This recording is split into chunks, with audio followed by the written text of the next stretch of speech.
Salve progressistas, eu sou o Clayson. Eu acho engraçado quando os jornais eles utilizam de certos eufemismos para falar algo que é claro, líquido e certo, que foi uma ameaça de impeachment do presidente da Câmara, Arthur Lira, ao Bolsonaro.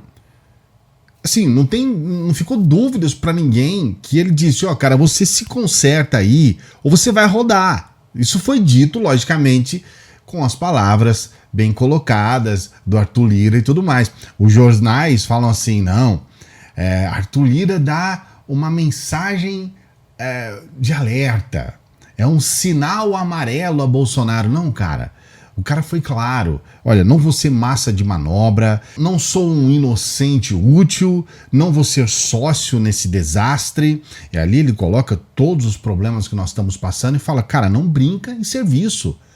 Não brinca em serviço. Quando ele fala remédio amargo e o remédio pode ser fatal, o que é isso, cara? O que pode ser um remédio fatal? É claro que é o impeachment, é óbvio. Cara, ou você faz o que tem que ser feito ou você vai rodar. Com outras palavras. E o que a gente vai falar hoje aqui com você são os motivos para que o presidente da Câmara tenha feito uma ameaça tão direta. É bom lembrar que o presidente da Câmara foi diretamente apoiado, ele é o candidato do Bolsonaro.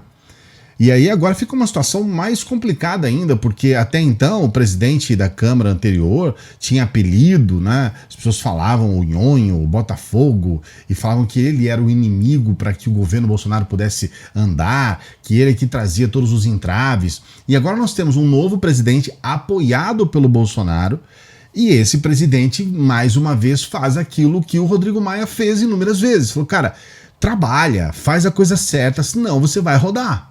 Então, agora o que vai acontecer com os bolsonaristas? Vão colocar um novo apelido no Arthur Lira? Vão começar a culpar novamente o presidente da Câmara? Ou seja, parece que, poxa vida, parece que o problema não é com o presidente da Câmara, né? Que os problemas continuam. Parece que o problema é com o Bolsonaro mesmo.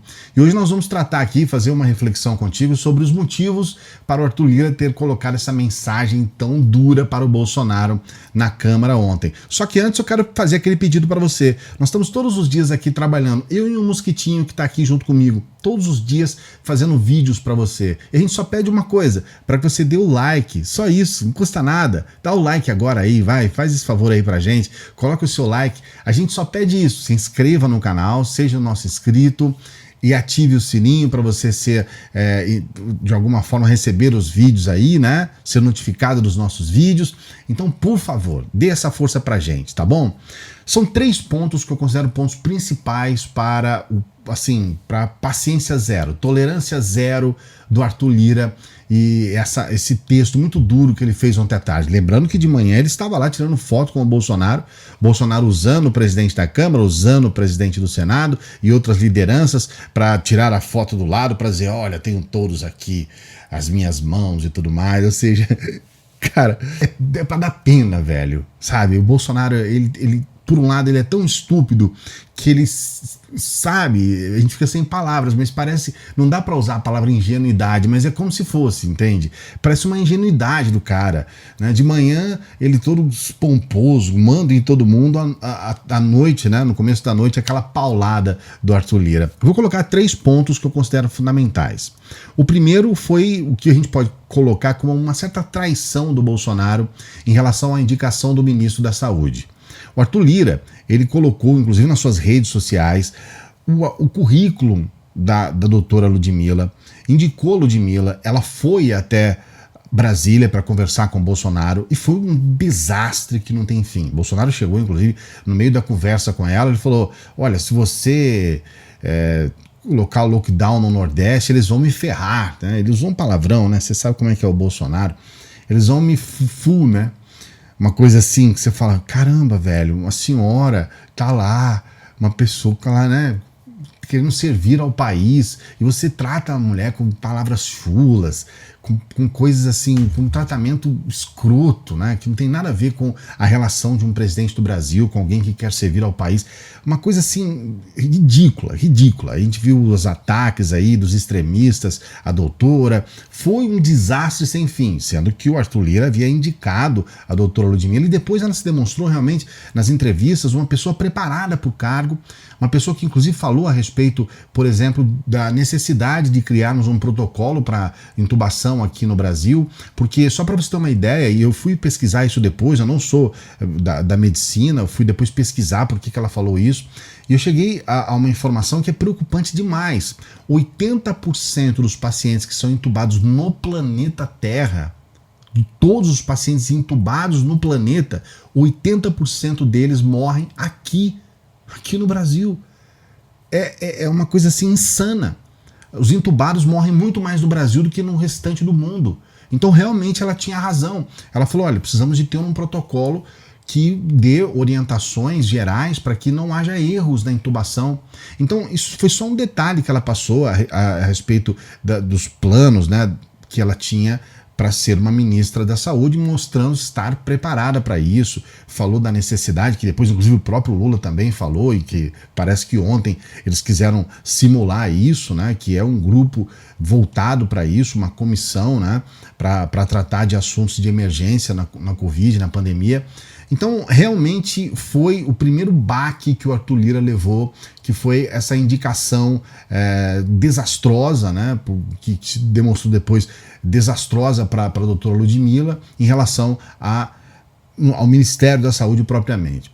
Depois disso teve a carta, essa carta que reuniu inclusive muitos deles apoiadores do Bolsonaro, uma carta que reuniu 500 empresários, entre eles empresários da própria economia, né, banqueiros, pessoas ligadas inclusive a própria OAB também esteve presente, outros membros, então muitos se movimentando contra o governo Bolsonaro, exatamente pelas ações estúpidas que ele tem feito durante a pandemia, provocando a morte. A gente sabe, né, cara? Depois que começou a faltar vaga nas UTIs dos grandes hospitais, Albert Einstein, por exemplo, né?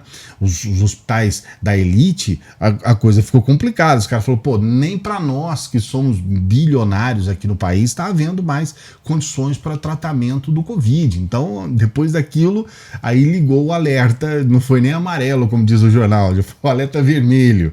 E aí a gente teve essa primeira parte assim muito forte com relação à primeira vez mesmo que determinados setores da economia, especialmente da sociedade como um todo, se movimentaram claramente contra o Bolsonaro. O terceiro e último ponto que eu queria refletir com você é exatamente vamos dizer assim, um comportamento que é muito típico do Centrão. O Centrão, ele trabalha em cima de opinião pública. O esquema dos caras é esse. Se eles estão vendo que a corda pode arrebentar para o lado deles, porque todos eles vão se candidatar novamente o ano que vem, se eles percebem isso, então realmente ali eles fazem alguma coisa para não entrar nessa roubada, vamos colocar assim. O Centrão, historicamente, tem pavor da opinião pública e, historicamente, eles nadam, eles surfam na opinião pública. Então, se realmente há um consenso nacional em cima de um tema, ali estará o Centrão. Independente de questões ideológicas, independente de questões partidárias, independente até de eventuais defesas anteriores que eles tenham feito até contrárias. A verdade é que o Centrão, ele nada nessa onda da opinião pública e eles, na verdade, eles sempre se beneficiaram disso para poder fazer uma política que sim, é cínica, não tenha dúvida, é cara de pau, mas é a realidade do Centrão. E a gente tem percebido que o Bolsonaro tem perdido um apoio muito forte por parte da sociedade. As pessoas estão chocadas com essa questão das mortes, né? Atingimos mais de 300 mil mortes.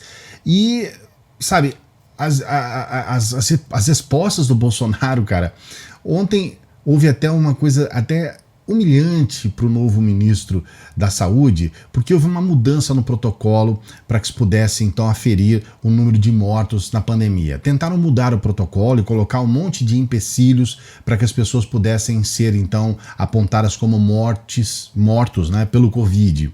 E aí o próprio ministro da Saúde parecia não saber disso.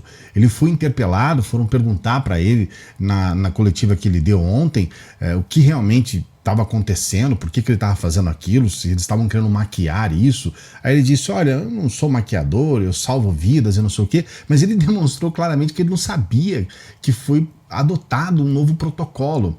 É bom lembrar que é a segunda vez que isso ocorre na gestão Pazuello. Assim que saiu o Tait, o segundo ministro da Saúde do Bolsonaro, para entrar o terceiro, que é o general Pazuello, eles mudaram esse protocolo para notificação de mortos pelo Covid, mudaram também a postura que o próprio Mandetta havia colocado, de todos os dias dar respostas para a sociedade, por intermédio das coletivas. A imprensa já estava até acostumada a ouvir para saber o que estava acontecendo, quais eram as ações, o que o Ministério da Saúde estava fazendo. O Pazuello ficou mudo, calado, quieto. Todas as vezes que ele se referia à imprensa era com uma estupidez muito grande, parecendo falar com seus soldados rasos do alto do seu estado, seu status, né, de general. E aí foi necessário inclusive fazer aquele pool de emissoras, de veículos de comunicação, para que pudessem fazer uma contagem à parte, que era uma contagem específica que foi divulgada, até hoje é divulgada pelos veículos de comunicação, justamente em função daquela primeira tentativa do Ministério da Saúde de maquiar, de mudar essa história para tentar de alguma forma dizer, olha, vamos combater o Covid anunciando errado o número de mortes. É ridículo, mas essa é a conclusão. E ontem aconteceu praticamente a mesma coisa. O ministro da Saúde parecia não saber disso, quando ele soube ele voltou atrás. Então foi um passo para frente e um passo para trás. E a gente percebe que as coisas realmente ainda estão muito complicadas. Ao que a gente percebeu, pelo menos ontem, ainda se fala de tratamento precoce, que é algo que não existe. Somente o Brasil ainda insiste nessa loucura de tratamento precoce. Se fosse uma coisa que desse certo, ele teria que ser, obviamente, aceito em outras partes do mundo, não é só aqui no Brasil que tem pessoas com Covid e que morrem com Covid. Então seria um absurdo que os países do restante do planeta não adotassem o tratamento precoce, e só o Brasil descobriu essa grande vantagem, essa grande descoberta. E, na verdade, não é nada disso. Os remédios são comprovadamente até não só ineficazes, como até prejudiciais, prejudicam os rins, prejudicam o fígado, prejudicam outros órgãos das pessoas que estão vitimadas pelo Covid. Então, quer dizer, não é que não ajuda, atrapalha, piora. Então ainda há essa discussão. Eles conversou sobre a questão do lockdown, que é outra coisa urgente. Inclusive nessa carta dos 500 foi pedido o lockdown nacional por um período para que as coisas pudessem melhorar, para que os números não ficassem tão graves. A gente sabe que nós já estamos numa vacinação, foi pedido uma aceleração nessa vacinação, e quando você acelera a vacinação e provoca um lockdown seguro, você vai diminuir o número de mortos, vai diminuir essa tragédia, essa catástrofe que nós estamos vivendo no país. Então são esses 3 pontos que eu considero os mais importantes. Existem outras questões mais importantes, mas esses 3 pontos eu acho que eles resumem basicamente essa declaração mesmo de ameaça de impeachment do presidente da Câmara, aquele que foi inclusive indicado pelo próprio Bolsonaro. Eu quero que você me fale se você vê se há outros motivos para uma ameaça tão forte. Você pode escrever aqui no comentário. Quero saber o que você pensa a respeito de tudo isso. Não se esqueça do joinha, o seu joinha é importante para o nosso trabalho. Se inscreva no canal. Você pode divulgar os nossos vídeos nas suas redes sociais. Você pode de alguma forma compartilhar os vídeos daqui no seu Facebook, no WhatsApp. Mas se você não pode fazer isso, o simples fato de você se inscrever no canal, ativar o sininho, já ajuda muito o nosso trabalho. Então esteja conosco, grande abraço, até a próxima.